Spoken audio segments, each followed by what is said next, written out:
In working with Ad Council, I know you've worked on some mental health campaigns. Can you tell me a little about that? Yeah, I mean, I was on the creative review committee for a while, and then it became time for us as Gray to take on an assignment, because every agency kind of gets an assignment at some point. And they called me and said, boy, we have the mental health awareness, at the time they were calling it destigmatization campaign we want somebody to work on, and I think another agency was working on it at the time, and they couldn't do it any longer. She called me and said, can Gray take this on? I said, gladly, we'll take it on. So we started getting involved with SAMHSA, which is I always get the acronym right, Substance Abuse and Mental Health Services Administration, which is part of the Department of Health and Human Services. And they are the sponsor.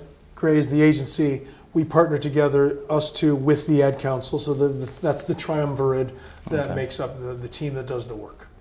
And what did you do? Basically, they came to us and said, we're looking to make mental illness, less of a stigma in the population, in society in general. And we did a lot of research, and we came up with different ways to talk about it. Who do we talk to? Do we talk to the consumer who is dealing with mental illness? Do we talk to the population in general? We went into it it took us a very long time, probably 6 to 8 months, to come up with a strategy to say this is the way we should attack the issue before we started doing any creative. And where we netted out was, if you're looking to destigmatize it, speaking to people who are dealing with it is not the way to do it, because they already know the issues.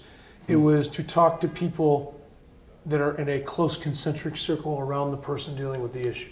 And the logic was, if you start talking to friends, family, the closest ring in around that person, that maybe it can ripple out from the friends and family to the cousins, to the neighbors, to people in general, as opposed to just going out to the general population and going, hey, you should know more about mental illness, you should deal this way with it.